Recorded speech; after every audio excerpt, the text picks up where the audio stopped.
Et si je te disais que tu peux faire tomber tous tes masques et vivre une vie pleine de liberté, de confiance en toi et surtout d'audace d'être pleinement toi-même? Ce serait intéressant, n'est-ce pas? Eh bien, ça tombe bien, puisque c'est justement le sujet du jour. Bienvenue dans les ondes d'origami.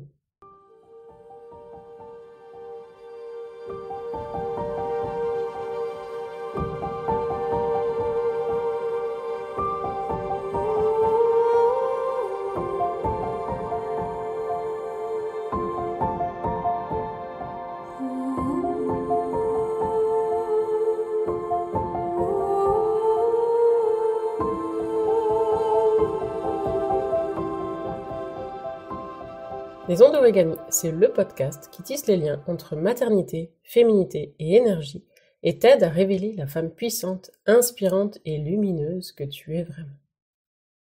Alors aujourd'hui, on va parler d'un thème que j'adore, qui est celui d'oser dépasser ses croyances limitantes, d'oser s'affirmer, d'oser être pleinement soi et juste être authentique et être soi-même. Et nous avons le plaisir de le faire à deux voix puisque j'ai le grand plaisir d'accueillir Laetitia Matisse qui est kinésiologue. Bonjour Laetitia. Bonjour.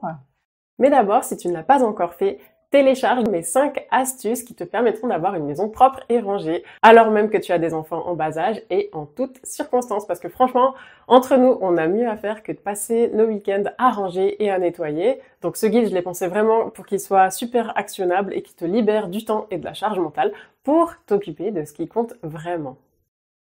Alors on va commencer sur ce thème d'oser dépasser ses croyances limitantes et d'être pleinement soi-même. Est-ce que tu peux nous dire, pour entamer un petit peu cet échange, ce qu'est tout simplement la kinésiologie et ce qu'est aussi une croyance limitante? Oui, la kinésiologie, donc on interroge la mémoire du corps par le biais du test musculaire. Donc souvent on prend le bras de la personne. Par exemple, si maintenant la personne elle pense à un mot, elle pense, on recherche une émotion ou elle pense à quelque chose. Si c'est positif, le bras il tient. En fait, le tonus musculaire est fort. Si à l'inverse la personne c'est quelque chose de négatif, donc pour elle le bras est lâche. On dit le tonus faiblit et donc là c'est qu'il y a un stress. D'accord? Donc c'est un petit peu comme ça qu'on va chercher les informations. On cherche un peu les états de stress. Ok? Maintenant, une croyance limitante, c'est une conviction qui est profondément ancrée, qui agit un peu comme une barrière pour notre mental, et donc ça empêche vraiment les personnes d'explorer leur plein potentiel, de choisir la voie qu'elle a envie de choisir aussi, quoi. Enfin, c'est vraiment quelque chose du coup qui peut bloquer. Voilà, des croyances qui sont vraiment profondément ancrées, tellement profondément ancrées que franchement, on les remet même pas en question, quoi. C'est tellement évident que c'est comme ça, alors que ça pourrait être différent. Mais c'est tellement ancré en nous que peut-être que c'est ce qu'on a toujours vu et du coup ce qu'on a acquis, finalement de la part des autres, on l'a intégré en soi. C'est très très profond et c'est bien justement de confronter son point de vue pour se rendre compte à quel point on peut être déjà préformaté. Alors je le dis, c'est une connotation péjorative, pas forcément, mais oui, on a effectivement des petits moules dans lesquels on est rentré. Effectivement, donc déjà par rapport à notre enfance, souvent des choses qu'on nous a répétées, des choses qu'on a pu entendre et puis qui nous ont marqué aussi. Ça peut être aussi en lien avec la famille, de génération en génération. Où, dans des familles, il faut avoir un gros salaire pour être quelqu'un, il faut travailler vraiment, il faut s'acharner pour réussir à avoir quelque chose. La société aussi, la société aussi nous met un peu dans des... Il faut être comme ça, il faut être comme ça, voilà. Donc, des cadres. Voilà, c'est ça. Donc il y a beaucoup de choses comme ça et des choses qu'on a pu vivre aussi. Donc on a pu vivre et puis quand on a pu ressentir ça comme un échec ou comme un rejet. Et là on a pu se dire tiens je ne mérite pas ça ou je ne mérite pas le bonheur, je ne mérite pas d'être heureux. Oui, des expériences de vie même qui sont relativement anodines mais qui nous mettent un filtre. Par exemple, une personne qui a disons un salaire un peu plus modeste, qui souhaiterait contracter un prêt immobilier. Elle a un premier refus de sa banque. Ça veut pas dire que toutes les autres banques ne suivront pas, mais elle va se dire de toute façon, c'est même pas la peine d'essayer. Avec mon salaire, ça marchera jamais. Voilà, ça c'est déjà une croyance limitante. Exactement, ou des personnes qui n'essayent même pas la banque du coup, parce que là, elle se dit tout de suite, elle se bloque quoi. Ça sert à rien puisque de toute façon, ça marchera pas. Voilà, c'est plein de petites choses comme ça qu'on pense au quotidien. J'ai pas de valeur, voilà, plein de choses comme ça. C'est quoi que je dise, de toute façon, on m'écoute pas, je mérite pas d'être aimée, plein de choses comme ça, quoi. Et puis bien sûr, on a aussi tout qui est dans notre patrimoine génétique, dans l'ADN, tout ça. Donc il y a aussi des schémas familiaux comme ça aussi qui peuvent se transmettre de génération en génération. Ouais, donc tu parlais justement des choses qui se disent, et qui se répètent et qui s'impriment, et aussi ce qui ne se dit pas. Oui. Ça s'imprime également. Et puis pour tout ce qui est sur la question de vraiment des émotions qui sont restées bloquées dans le corps et qui influent du coup sur notre patrimoine génétique, ça je vous renvoie vraiment à l'épisode du podcast avec Mélanie Ichtertz, qui est aussi kinésiologue et avec laquelle on a parlé des mémoires transgénérationnelles et comment ça influe sur notre corps. Laetitia, comment t'en es arrivée à t'intéresser à la kinésiologie et qu'est-ce que ça a représenté dans ton chemin finalement de dépasser ces croyances et d'oser être toi? J'ai découvert la kinésiologie il y a quelques années. Une de mes filles, donc la plus grande, elle était en maternelle, elle avait un comportement anormal depuis quelque temps. Donc elle faisait des crises, elle tapait des pieds par terre. Enfin, je la reconnaissais plus, hein. Je comprenais pas pourquoi. Donc il y a une amie en fait qui m'a parlé de la kinésiologie. Et là, je me suis dit, tiens, pourquoi pas essayer. Et les résultats qui s'en sont suivis, hein, dans les 2-3 jours après, en fait, j'étais complètement bluffée, en fait. Hein. Je me suis dit, waouh, ça a tout changé. Hein. Donc, je me suis dit, purée, moi, j'aimerais bien faire ce métier-là. En quoi c'est un outil qui est puissant pour dépasser justement ces blocages internes. En tant qu'auto-entrepreneur, quand on travaille, en tant que maman, voilà, des fois, on sent qu'il y a peut-être la confiance un peu qui faiblit, on va dire. Donc, la kinésiologie, ça permet vraiment d'essayer de rechercher antérieurement un événement qui a pu faire que la confiance à un moment donné elle a été perdue ou qu'elle a été amoindrie, on va dire. Hein. On va par exemple maintenant commencer un nouveau travail et puis finalement on a peur dans l'inconscient, on va dire, que ça se reproduise. Ah tiens, ils vont me juger, ils vont peut-être me critiquer, ils vont peut-être et du coup la kinésiologie ça permet vraiment de mettre en lumière un événement passé. Donc des fois on peut penser que tiens j'ai perdu confiance en moi suite à un événement récent. Mais en faisant une séance, on peut se rendre compte que tiens, c'est peut-être par rapport à l'enfance. On va dire à l'âge de 7 ans, tiens, justement à l'école, on s'est moqué de moi, voilà. Donc l'idée c'est vraiment de réussir à se recentrer, à rechercher un événement déclencheur qui fait que la confiance elle s'est perdue. C'est-à-dire donc la vie est une succession de répétitions. Donc il y a des choses, souvent des premiers schémas qui se mettent de notre conception jusqu'aux 5 ans, qui se mettent en nous, parce que notre corps c'est comme un ordinateur, il enregistre tout. Et plus tard dans la vie, donc notre vie continue, il y a des choses qui se répètent, pas forcément la même chose, mais le ressenti peut être le même. Et là le corps se dit non, j'ai déjà vécu ça, ça n'a pas été positif, donc pouf, je me bloque. Donc on a des peurs, on a des blocages, des autosabotages, on se crée aussi des croyances limitantes. Voilà. Et comment est-ce que toi ça t'a permis justement dans ton propre parcours de dépasser ces blocages-là? C'était déjà pour le moment où je devais faire mon site internet, où je devais me présenter, mettre des photos de moi en fait, me montrer un peu plus sur les réseaux. Donc voilà, il y avait vraiment cette notion de regard des autres, voilà, comment je peux être perçue, est-ce que je vais attirer des personnes, tout ça. Donc ça me renvoyait un peu dans cette notion de confiance, peur du jugement, enfin tout ce qu'on veut. Donc en faisant une séance de kinésiologie, ça m'a vraiment permis de rechercher en fait on va dire dans mon passé, parce que souvent on va quand même rechercher un événement déclencheur qui fait que tiens, ça a été activé à un moment donné et plus tard on continue la vie, donc ça va de mieux en mieux et puis un jour il y a quelque chose qui se passe ou quelque chose qu'on veut mettre en place mais qui nous renvoie inconsciemment à un événement qui a déjà été vécu. Donc pas forcément le même, mais l'ambiance, le ressenti. Et là, comme je disais avant, le corps il se souvient, il a une mémoire, il se dit tiens, j'ai déjà un peu ressenti ça et ça n'a pas été forcément positif pour moi. Donc là, voilà. Donc l'idée, c'est vraiment de mettre le doigt sur ces choses-là et ensuite de mettre quelque chose de positif derrière. Voilà. Donc peut-être que dans l'enfance, il y a eu à un moment donné une peur de l'échec. Là, en fait, on va mettre quelque chose de positif à la place. Pas quoi que je fasse, je vais échouer. Ça peut être, je peux mettre des choses en place et les réussir, par exemple. Et pourquoi est-ce qu'on a tant de mal finalement à s'écouter, à choisir une vie qui soit alignée avec nous-mêmes? Toujours aussi un petit peu la société aussi, parce que il y a beaucoup de choses qui sont véhiculées par ce biais-là, certaines normes en fait qui sont jamais remises en question. Ça peut être les influences extérieures, hein, notre environnement, la société, la famille, les proches. On nous met des fois des attentes ou des normes qui ne correspondent pas forcément. Hein. Donc ça peut être justement ces fameuses croyances limitantes aussi, qui font que on peut douter de soi. Ça peut être aussi les peurs. On a peur, donc du coup on va pas y aller, quoi. Hein. Et comment est-ce qu'on reprogramme du coup notre subconscient avec des croyances, des nouvelles croyances qui sont pas limitantes? Ok, donc on a plusieurs façons de le faire. Hein. Donc ça peut être les croyances négatives, on peut les transformer en affirmations positives. On a certains points énergétiques aussi à stimuler. Ça peut être par des exercices de visualisation. Donc comme le cerveau ne fait pas la différence entre le réel, le virtuel et l'imaginaire. Donc lui, il va garder en mémoire la dernière chose positive. Ça peut être des mouvements oculaires qu'on utilise souvent en kinésiologie d'ailleurs. On utilise les doigts comme ça et puis on fait les mouvements de 8 inversés. Donc en fait vraiment on suit les doigts du regard et on dit une affirmation positive. Ça s'appelle le mouvement primordial. Chaque position oculaire veut dire quelque chose. Tu vois, par exemple, en bas, unité, séparation. Quand c'est là, c'est indifférence, accord, harmonie.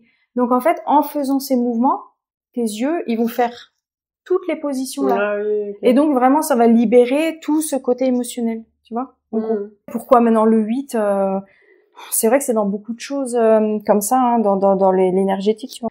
C'est l'infini en fait, c'est vraiment tu vois, c'est deux choses égales qui se croisent.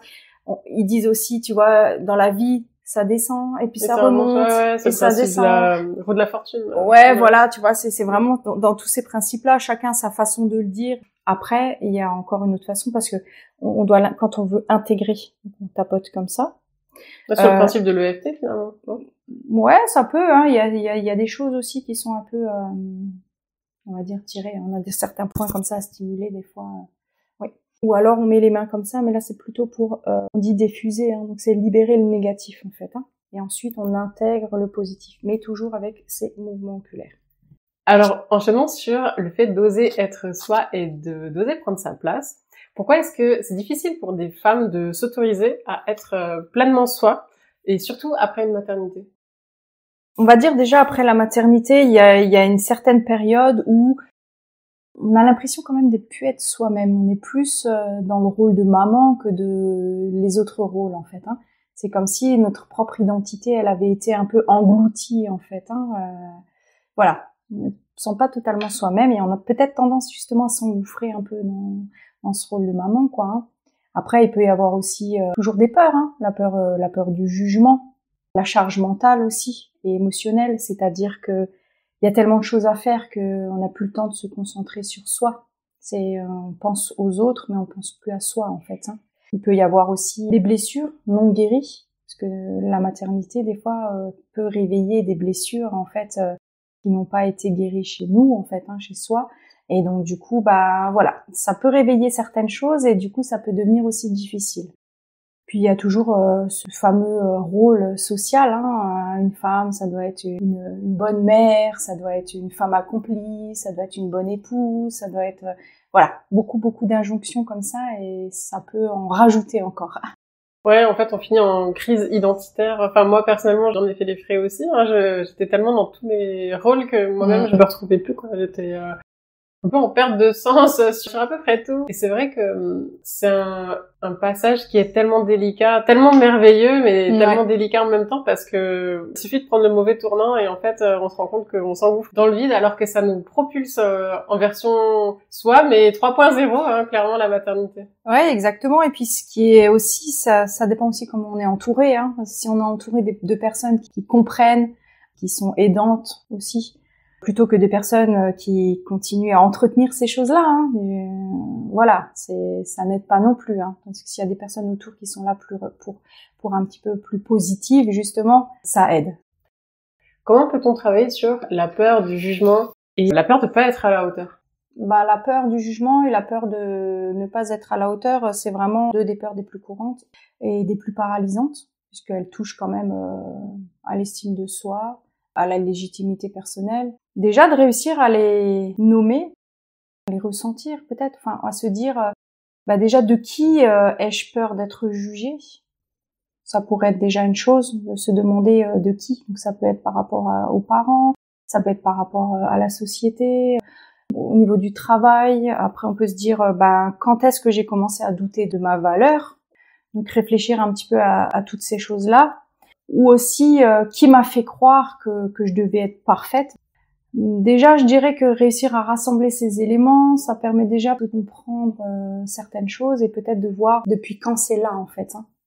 Ouais, moi ça me parle complètement parce que j'ai eu un père du coup qui a un profil plutôt de pervers narcissique. Donc j'ai toujours eu cette injonction à la perfection en fait depuis ma plus tendre enfance où j'étais toujours un petit peu obligée de faire tout parfaitement parce que ça convenait jamais quoi. Ça convenait jamais, tout ce que je faisais, c'était jamais suffisant. Il fallait toujours que je sois au-dessus et j'arrivais à des résultats dingues et en fait c'était mais pourquoi t'as pas fait ça ou pourquoi t'es pas arrivé là et franchement, c'est vrai que en tant qu'enfant, on s'en rend pas compte, mais c'est en tant qu'adulte que là, quand on remet le film dans le bon ordre, on se dit waouh, c'est quand même fou hein, tout ce que j'ai hérité malgré moi et c'est je pense à partir de là aussi de la conscientisation de tous ces mécanismes inconscients qu'on appliquait parce que moi je m'épuisais hein, à être une mère parfaite et c'est ce qui m'a amené à être super down quoi. Donc dans mon énergie vitale j'étais complètement à zéro parce que j'étais épuisée, je m'épuisais à être parfaite partout quoi, et ça ce n'est pas possible déjà en temps normal, mais alors encore moins quand on est devenu parent, parce que là clairement il faut qu'on fasse des choix et c'est vraiment la loi de Pareto hein, le 20-80, 20% d'action pour 80% du résultat.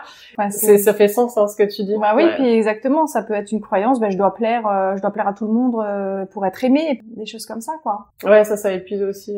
Je dois être bonne partout, je dois être bonne dans ce que je fais parce que sinon je mérite pas ma place en fait hein, je mérite pas d'être ici, je mérite pas ci, ça, enfin voilà quoi. C'est vaste hein, de toute façon. C'est tellement propre à chacun aussi. Après bien sûr, il y a des généralités quand même hein, mais oui, il y a un terrain quand même qu'il faut aller explorer de toute façon au niveau individuel, ça c'est clair. Voilà, et ça prend forme quand même souvent dans l'enfance hein. Donc ça il faut le retenir. Comment est-ce que la kinésiologie permet de se libérer aussi de ce syndrome de l'imposteur qu'on a beaucoup, nous les femmes? Justement, ça, c'est toujours avec ce test musculaire, hein, on va interroger toujours cette mémoire du corps. On part dans le principe que le corps ne ment pas, hein, le corps a toutes les informations. Hein. On peut faire remonter un événement, il y a quelque chose qui a déclenché à un moment donné un blocage de confiance en soi en fait. Hein. Donc ça permet vraiment de réussir à chercher ça. Peut-être chercher un âge associé, donc peut-être une peur, je sais pas, moi à l'âge de 10 ans, il y a eu un événement dans ta vie qui a fait que j'ai perdu confiance en moi. Donc pareil, ça peut être des paroles. Des fois, on a l'impression que c'est rien. On dit, c'est bon, il s'est rien passé. Mais en fait, il y a quelque chose qui est resté là. Et souvent, on s'en rend pas compte. On s'en rend compte avec le temps qui passe. Et un jour, on est confronté à quelque chose. Là, on bloque vraiment. On se dit, purée, mais j'y arrive pas, j'ai pas confiance. C'est que dans l'inconscient, il y a quelque chose qui se joue et peut-être qui est ramené à l'événement déclencheur, quoi. Hein. Et donc le corps, il bloque en fait. Hein. Ouais, en fait, c'est la personne qui est, comme l'a dit Joël Delunge dans une précédente interview, la personne, en fait, elle est révélatrice d'une blessure qu'on porte. On est toujours confronté à ça. On va aller voir cette chose qui va raviver ou remuer le couteau dans la plaie, si on peut dire, réactiver cette plaie qu'on n'a pas encore bien soignée. Ouais. Justement, hein, le syndrome de l'imposteur, il est souvent nourri par des croyances profondes. Je ne mérite pas, je dois prouver ma valeur, je suis un imposteur. Donc, voilà. Donc déjà vraiment identifier ces croyances et les remplacer par des affirmations plus justes et positives, bien sûr. Il faut toujours que ça reste. Voilà. Donc souvent en kinésiologie, hein, on a des grilles de lecture et c'est vraiment le corps qui va choisir qu'est-ce qui est approprié, quoi. Donc c'est intéressant parce que bien sûr, ce sera pas forcément la même pour chaque personne. Ça sera selon vraiment ce qu'elle a vécu, ce qu'elle a enregistré, on va dire, consciemment ou inconsciemment. Et pour une maman qui sent qu'elle s'efface, elle est un peu en perte identitaire, comme moi j'ai pu le vivre précédemment, par où est-ce qu'elle peut commencer pour retrouver sa véritable identité? Réussir peut-être à nommer ce qu'on ressent, quoi. Je me sens effacée. Réussir à se dire, tiens, effectivement, je ressens ça et je m'autorise à le ressentir. Parce que ça aussi, hein, on a le droit, on est humain et on a le droit de ressentir ça et on a le droit de ressentir qu'on s'est effacé, qu'on s'est mise de côté et qu'on a finalement, on a aussi le droit d'exister. Donc déjà, c'est, je pense, la première partie qui est assez intéressante et importante. Après, je dirais aussi peut-être se poser la question, qui suis-je en dehors de mon rôle de maman? Parce que voilà, je ne suis pas qu'une maman, je suis une mère, je suis une femme, je suis juste une personne, une simple personne en fait. On n'est pas forcément obligé à chaque fois d'avoir un rôle aussi, parce qu'on a plein de rôles, hein, mais juste être soi. Aussi déjà, ça permet de se reconnecter un petit peu à soi-même en fait. Donc après, je dirais aussi prendre peut-être 10 minutes, 15 minutes par jour pour faire quelque chose qu'on aime. Par exemple, lire un livre, écouter un petit peu de musique, même si ça paraît 10-15 minutes, rien. Mais voilà, un petit rien, réussir à le faire régulièrement, c'est déjà beaucoup. Et ça permet vraiment, pour le mental, de se dire, tiens, si, j'existe, je suis là et je mérite aussi d'être là. Ouais, c'est en fait le fait de se dire, le mental pense maintenant, il y a quand même une place pour moi aussi. Voilà, quoi. je compte aussi, quoi. Je suis là, et que si je pourrais encore dire, se faire accompagner, bien sûr, ça reste toujours, parce que parfois on a besoin de se faire accompagner, on sent qu'il y a quelque chose qui va pas. C'est vrai que des fois la démarche, ça peut être compliqué, de se dire, pour certaines personnes, ça peut être un signe de faiblesse, ou de se dire, non, j'ai pas besoin, je vais y arriver toute seule. Là aussi, ça peut être un peu aussi une croyance qui peut nous limiter, de se dire, tiens, non, je dois tout gérer toute seule, je vais réussir toute seule, j'ai pas besoin d'aide. Mais des fois, de se dire, que finalement, si, c'est plutôt une force déjà, de réussir à se dire ça, et puis de sauter le pas. Ouais, et puis je vais tout gérer toute seule, ça touche énormément de mamans, mais aussi beaucoup de mamans solo qui sont particulièrement sujettes à ça. Oui, parce qu'elles doivent vraiment tout gérer toutes seules, quoi. Donc, et bon, des fois, elles peuvent avoir des fois de l'aide, mais elles la refusent et c'est pas évident. Et si une femme qui nous écoute aujourd'hui et qui sent qu'elle est un peu bloquée par ses peurs et ses croyances, c'est quoi ton premier conseil que tu lui donnerais? Déjà, ce que je lui dirais, c'est tu n'es pas seule. Ce que tu ressens est légitime, puisque on a tous un petit peu avoir peur, douter, tout ça, je pense qu'on est un peu tous pareils, et c'est ce qui fait on a des émotions, on a des ressentis, on est un être humain en fait. Donc déjà, c'est se l'autoriser toujours, et puis pas se saboter en se disant j'ai pas le droit de penser ça, j'ai pas le droit de ressentir ça. C'est vraiment essayer de se l'autoriser. Ça serait aussi accueillir les peurs, pas comme des ennemis, mais plutôt comme des messagères. Donc c'est vraiment qu'elles indiquent qu'il y a quelque chose à aller creuser par rapport à cette peur. De toute façon, la peur, c'est quelque chose qui va venir révéler une zone en toi. Tu sais, l'interview avec Joëlle de Lunch, qui est chamane, elle m'a dit un truc qui était super puissant et que j'ai adoré, c'est les ombres qu'on a à l'intérieur de nous, c'est juste de la lumière qui n'est pas révélée. Et ça, j'ai trouvé ça tellement puissant. Je me suis dit, waouh, en fait, c'est tellement ça, quoi. C'est bien dit, c'est ça, en fait, dans tout, il faut du positif, il faut du négatif, tu regardes le yin, le yang, il faut, une part de blanc, une part de noir, on va dire ça comme ça, et du positif et du négatif, et puis c'est comme ça, Et voilà, l'idée, c'est vraiment de réussir à avoir un équilibre entre tout ça, quoi. Maintenant, par rapport à ces peurs, ça peut montrer aussi que derrière, on a des besoins aussi, besoin de reconnaissance, besoin d'être soutenu, enfin voilà, plein de choses comme ça. Ouais, souvent, les peurs, en fait, c'est des besoins qui sont inassouvis, c'est ce que tu mentionnes. De toute façon, derrière un besoin inassouvi, il y a toujours, ou souvent, une émotion quand même, Est-ce qu'il y a des croyances limitantes ou des peurs qui sont spécifiques aux femmes qui reviennent souvent dans ta pratique? Oui, je ne suis pas assez bonne ou pas assez parfaite. Donc, du coup, ça met un petit peu de pression parce qu'il faut réussir dans tous les domaines. Je dois tout gérer seule. Donc, pareil. Vu qu'on veut tout gérer seul, on se met beaucoup de pression, du stress, et puis au bout d'un moment, ça peut entraîner de l'épuisement. Je ne mérite pas de prendre du temps pour moi, donc on va plus s'occuper des autres que de soi. Et puis pareil, pour au final, au bout d'un moment, s'épuiser peut-être et s'oublier surtout.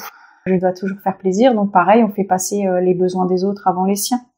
Donc voilà, c'est toujours un petit peu dans cette ambiance de on se met de côté, et puis tout ce qui est autour, c'est ok. Enfin, on va y aller, mais par contre, c'est un déséquilibre pour moi de notre chakra du cœur, parce qu'en fait, on l'a tellement ouvert qu'on donne, et on reçoit jamais. Et du coup, il devient déséquilibré aussi, et ça engendre certains types de problèmes qu'on peut retrouver dans nos organes. Donc faut faire vraiment attention à ça. Oui, c'est ça, parce que bien sûr, ça va se loger. En médecine chinoise, c'est un petit peu ce qui est montré, que chaque muscle est relié à un organe qui est relié à un méridien, et puis selon la localisation, on va dire ça comme ça. Donc ça peut être la colère, la tristesse, comme pour le poumon, enfin des choses comme ça. Donc effectivement, bien sûr, après il y a des liens à faire comme ça. Je dirais que c'est le principal. Hein. Enfin, il y en a tout un tas d'autres que j'oublie certainement. Hein. Mais disons que voilà, maintenant on poserait la question à quelqu'un d'autre qui a d'autres blessures, qui a eu un autre vécu, qui a d'autres croyances, ben ça serait encore d'autres choses. Donc après c'est vaste. Ça c'est vraiment juste des bases, mais c'est tellement propre à chacun que c'est difficile là maintenant de...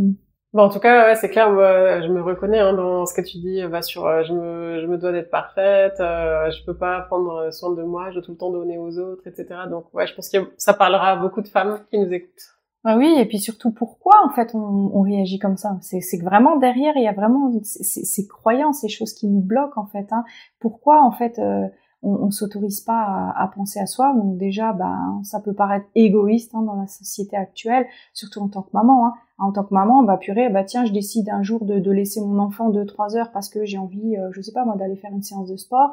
Ah mais non, t'es pas une bonne mère, tu t'occupes pas de ton enfant. Enfin, des choses comme ça. Il y a plein de choses encore qui sont beaucoup véhiculées de cet ordre-là. Donc ouais, des injonctions même contraires, hein, parce que tu vois, on te demande d'être une mère comme si t'avais pas de travail, d'être une salariée comme si t'avais pas de famille, et donc tout ça forcément ça bloque à un moment donné. C'est ça, donc ça fait vraiment beaucoup de choses, et que quand on est bien en soi, quand on arrive déjà à prendre soin de soi un minimum, on est aussi mieux pour les autres.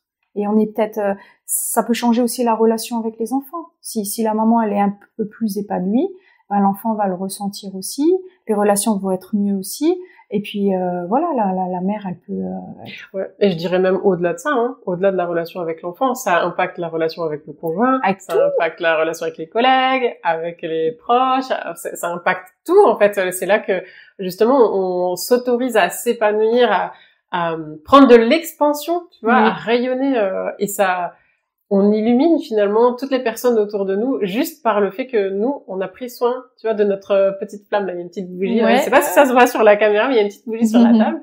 Et c'est vrai que on prend soin de notre petite flamme et tu vois, on en fait un feu intérieur et qui illumine tout autour. C'est ça. Si on est bien en soi, on est bien après pour les autres et puis on est plus épanoui. Que quand on comme tu disais, la flamme, hein, elle s'éteint à petit feu, et puis quand c'est éteint, c'est compliqué, hein, voilà. Est-ce que tu as un livre, une ressource, un outil, un tips, n'importe quoi que tu recommanderais justement pour celles qui souhaitent approfondir ça?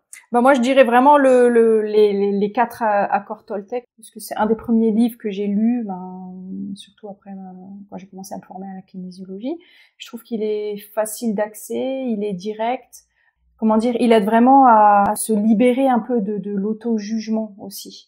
Ça permet aussi de se libérer un peu, d'aider à se libérer aussi du regard des autres, et puis des choses qui peuvent faire souffrir. Je dirais ça comme ça. J'ai envie de te dire un grand merci pour cet échange. Toutes les coordonnées de Laetitia Maté sont dans la description de la version vidéo de cette interview que vous pourrez retrouver sur YouTube. Et moi, j'ai envie de vous dire merci infiniment pour votre écoute fidèle et à la prochaine pour un nouvel épisode.